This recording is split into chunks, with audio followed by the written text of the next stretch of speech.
कामदेव वहां पर चले आ रहे हैं। उन्हें लग रहा था कामदेव आ रहा है। सुंदर स्त्रियों को कामदेव लिख रहे हैं।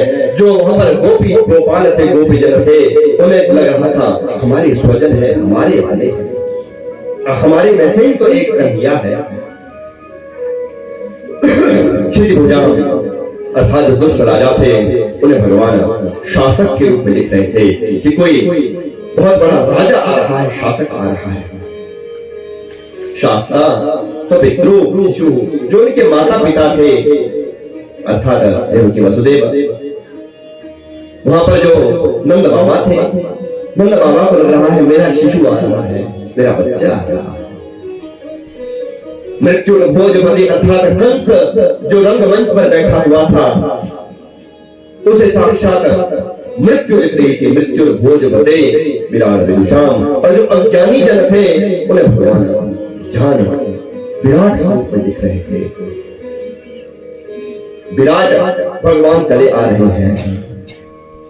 तत्वम परम योगिनम, जितने भी योगी जन वहां पर थे उन्हें परम तत्व दिख रहा था। वह निर्गुण निराकार के रूप में जो ज्योति के रूप में विराजमान है, उन्हें परम तत्व की प्राप्ति हो रही थी भगवान के दर्शनों से। विष्णु नाम पर देवदेवी जो विष्णु वंशी थे अर्थात यादव थे, उन्हें लग रहा था हमारे इष्ट देव आ रहे हैं। रंगम गतः साग्रजम, अर्थात भगवान अपने अग्रज अपने बड़े भाई बलराम जी के साथ रंगशाला में प्रवेश कर रहे हैं। इस एक श्लोक में सारे रस आ गए।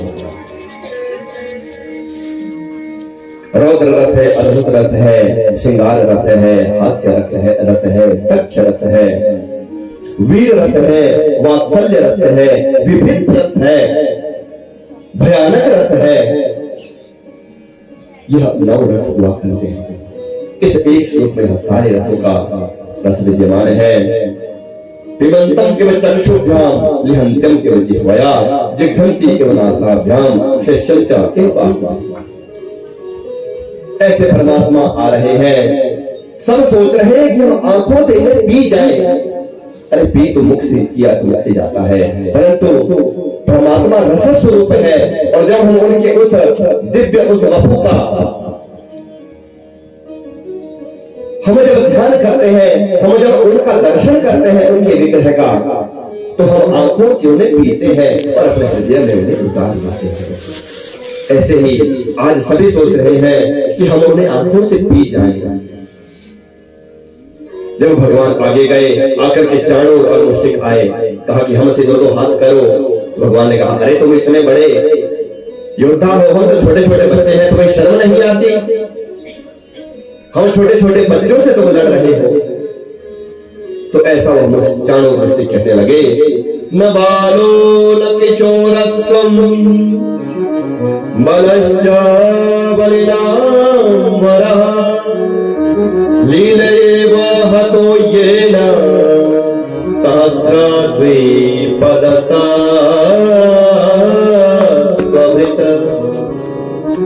न बालो न किशोरत्वम। अरे तुम बालक नहीं हो, तुम किशोर भी नहीं हो। बलश्च बलिनां वरः, हमने तुम्हारे बल को देख लिया है। 10,000 हाथी का बल उस एक उंगलिया पेड़ में था। तुमने खेल खेल में ही कैसे उसे मार डाला है। हम तुम्हारा बल देख चुके हैं। तू एक हाथ वाला नहीं, तो सहस्त्र वृत्त है, तो बहुत सारे हजारों हाथ वाला है। और वहां पर 2 हाथ होने लगे। अब ऐसे भरे मुष्टिकासुर भगवान बलराम के साथ हस्ताभ्याम पदभ्याम जपादयो, हाथों से हाथ मिले, पैरों से पैर मिले और सब बड़ा द्वंद्व युद्ध वहां पर चल पड़ा। जब द्वंद्व युद्ध चला है, इधर भगवान को ऐसा मुष्टिकासुर मारने, ऐसे खरदूषण इत्यादि चाणूर और मुष्टिक भगवान बलराम और भगवान के साथ लड़ने लग गए। अंत में भगवान ने उनका अंत किया है। कूट आया, भगवान ने उसे भी कूट दिया। कंस के जितने भी 8 भाई थे वह सभी आए, भगवान ने उन सभी का उद्धार किया है।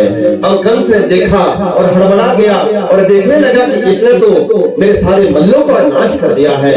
कंस हड़बड़ाहट में उठा है और उठ करके कहने लगा क्रोध में भरा हुआ हाथ में तलवार लेकर के कंस कहता है, इसे मारूंगा, इसके परिवार को मारूंगा, माता पिता को मारूंगा, इसके सब स्वजनों को मार दूंगा, आज यहाँ पर मैं सभी को मार दूंगा।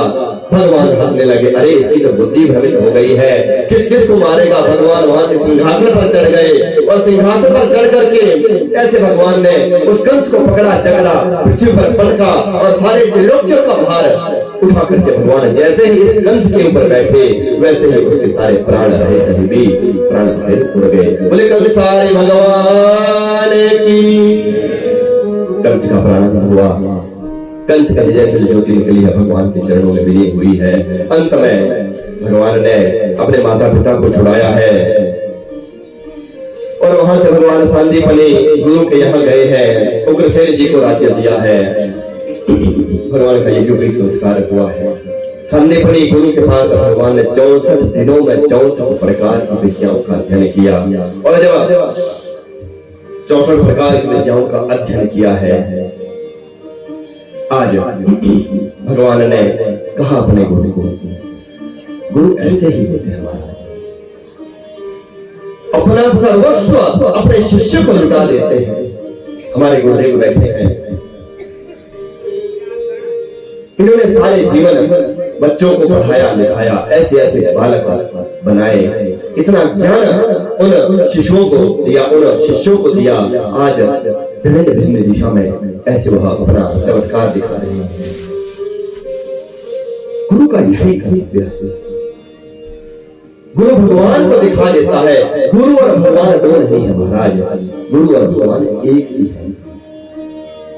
यदि आप गुरु को कोई शरीर समझेंगे तो जब गुरु का शरीर पूर्ण होता है तब वह ज्ञान भी तो समाप्त हो जाना चाहिए, पर नहीं, वह गुरु तो किसी न किसी रूप में वह ज्ञान देता है। गुरु के बताए हुए ज्ञान को यदि हम हृदयंग करेंगे तो वह गुरु समझ लीजिए कि आपके साथ ही है। ऐसे भगवान ने अपने गुरु को उनका ही पुत्र जो सैकड़ों वर्ष पहले मर चुका था ला करके दिया। गुरु ने भूरी भूरी आशीर्वाद अपने शिष्य को दिया है। वहीं पर सुदामा जी से भी भगवान की भेंट हुई थी। भगवान और सुदामा का मित्र था। ऐसे भगवान अब मथुरा में आए और मथुरा में आकर के अब मथुरा का राज्य हो गए हैं। अक्रूर इत्यादि जितने भी ऋषि वंशी थे भगवान के पास बैठते हैं, भगवान से मंत्रणा करते हैं। बहुत बड़ा परिकर भगवान का था।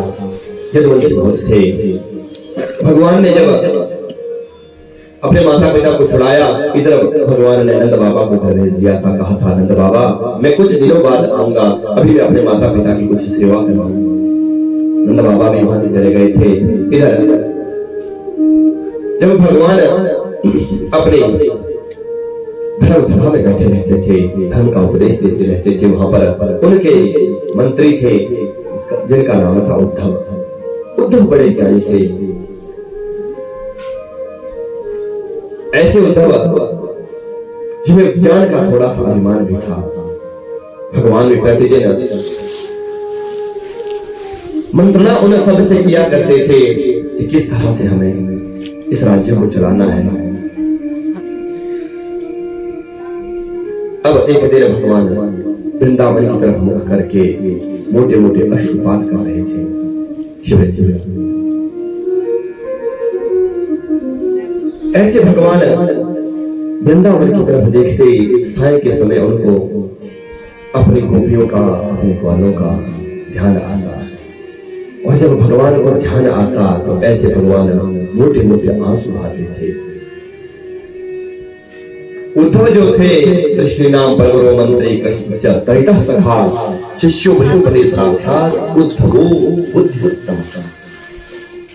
ऐसे उद्धव जो मंत्री थे और साक्षात बृहस्पति जी के शिष्य थे, वेदांत के जानकार थे, परम वेदांती थे। और जो अधिक जो ज्ञानवान होता है उससे थोड़ा अभिमान भी होता है, मैं इतना बड़ा ज्ञानी हूं। उन्हें थोड़ा सा अपने अपने ज्ञान का अभिमान था। भगवान को भगवान तो समझते थे, परंतु कहते थे हे परमात्मा आप तो वेद में भी है, आप ही तो वह वेद स्वरूप हो, तो मैं तो उसी वेद का ध्यान करूंगा, मैं तो उसी निर्गुण निराकार का ध्यान करूंगा जो ज्योति स्वरूप में विद्यमान है। मैं क्यों आपका ध्यान करूं, मैं तो उसी का ध्यान करूंगा। भगवान कहते ठीक है उद्धव, तुझे थोड़ा प्रेम चाहिए, तो ज्ञानी तो बहुत है, भगवान चाहते थे थोड़ा सा प्रेम उन्हें अपने इस सखा को दो, क्योंकि प्रेमी का हृदय प्रेमी का ही होता है। प्रेमी के हृदय की बात ज्ञानी नहीं समझ सकता महाराज, प्रेमी के हृदय की बात तो एक प्रेमी ही समझ सकता है। प्रेम बहुत ऊंची वस्तु है बंधु, प्रेम कोई वासना कोई कल्पना नहीं है, प्रेम तो साक्षात परमात्मा है। प्रेम का ही तो भगवान कृष्ण आए हैं। ऐसे भगवान एक दिन जब गोकुल की तरफ देख करके साय की समय उन्हें अपने गोप ग्वालों अपनी माता की याद आती, तो ऐसे भगवान मोटे मोटे अश्रुपात किया करते थे। जब अश्रुपात ऐसे भगवान करते थे तो ऐसे उद्धव जी उनके पास चले आए और कहने लगे भगवान आप किसका ध्यान कर रहे हैं, आप किसे ध्यान रहे हैं। कहते हैं भगवान अरे मैं तो अपने उन ग्वाल बालों और उन गोपियों और अपने माता पिता का ध्यान कर रहा था, पता नहीं उनका क्या हाल हो रहा होगा मेरे बिना। मेरी माँ तो एक कमल भी अपने मुख में तब तक नहीं देती थी जब तक मुझे खिलाना दे, अब पता नहीं उनका क्या हाल हो रहा होगा, कैसे रहते होंगे मेरे बिना। हे उद्धव यदि तू मेरा सच्चा सखा है तू जा और उन्हें कुछ ज्ञान दे। आप मेरी वीडियो को लाइक और शेयर करें और मेरे चैनल को सब्सक्राइब करें।